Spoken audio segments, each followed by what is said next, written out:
baganagaan gara chaanaalii kootiitti dhuftan. Chaanaalii kanaaf warri haaraa taatan chaanaalii koo kana subscribe gochuu hin dagatina. Akkasumas viidiyoowwan ani gadhiisu like share gochuudhaan akka namoota biraa yookaan hiriyoota keessaniif qaqqaban gochuu dandeessu jechuudha hiriyoota koo. Akkasumas komentii barreessuu keessan mirkaneeffadha. Komentii yoo barreessitan anaaf jajjabina ta'a waan ta'eef komentii barreessuu keessan hin dagatina. Har'a immoo barnoonni keenya har'aa akkamittiin mobaayilii keessan haak godhamuuf dhiisuu isaa baruu dandeessu fi akkamittiin immoo haak nama gochuu dandeessu waan jedhudha. Jalqaba irratti wanti isin hubachiisuu barbaadu waan kana gaarummaadhaaf malee gadhummaadhaaf akka ittiin fayyadamne. Maaliif wanti hundiyyuu gaarummaa akka qabu baay'eenis gadhummaa qaba waan ta'eef waan kana gadhummaadhaaf ittiin fayyadina. Nama miidhuuf osoo hin taane akkamitti amma fakkeenyaaf warri abbootii taatan ijoollee keessan ittiin hordofuudhaa fi akkasuma wal hordofuudhaaf yoo ta'e malee nama miidhuudhaaf ittiin fayyadaminaan jedha. Kallattiiwwan gara barnootichaatti darbina jechuudha. Jalqaba irratti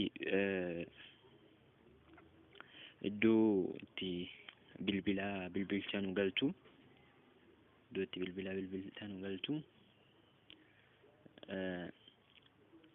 gaafa mobaayila abbaa haak gochuu barbaaddanii qabachuu qabdu jechuudha. Amma mobaayiliin ani qabee jiru kun mobaayilii ani haak gochuu barbaadudha. Fakkeenyaaf kan mucaa kootii gochuu yoo barbaade mobaayilii mucaa kootii jechuudha kun inni qabeeru kun jechuudha. Akkasiin hubattu.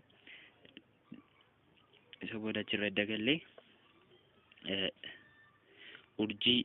urjii allama tuqnee 21 urjii jenna. Isa booda lakkoofsa mataa keenyaa galchinaa jechuudha.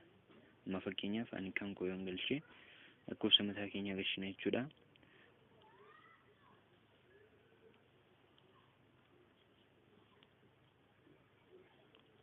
Isa boodan bilbila. Amma godheera jechuudha. Kan keessan irratti ni godha jechuudha. Kan koo amma connection problem inni jedheefi rakkoo naannoo ani networkii jiruuti. Kan keessan ni godha jechuudha. Dhibbaa ni hojjeta. Itti fayyadama. Isa booda immoo jechuudha hiriyoota koo maal gootu mobaayilii keessan kun haak godhameera moo hin godhamne waan jedhu baruudhaaf ammoo urjii tuttu mallattoo riqichaa tuttu 21 ammas mallattoo riqichaa tuttu jechuudha. Isa booda ni bilbiltu jechuudha. Edda bilbiltanii kunoo voice not forwarded, fax not forwarded, hundumayyuu not forwarded haak hin godhamne jechuudha mobaayiliin koo kuni. Kanaaf akkasiin jechuudha. Inni biraa immoo hiriyoota gochuudha. Mobaayilii keessan kanaan nama haak gootanii yoo ture akkamittiin haakii kana irraa balleessuu dandeessu jechuudha. Akkamittiin irraa balleessuu dandeessu waan jedhudha. Akkamittiin asirra ni galtu. Mallattoo riqichaa lama tuttu 21 mallattoo riqichaa ammas. Isa booda hin bada jechuudha. Kan nama ani godhee jiraadhe ni bada jechuudha.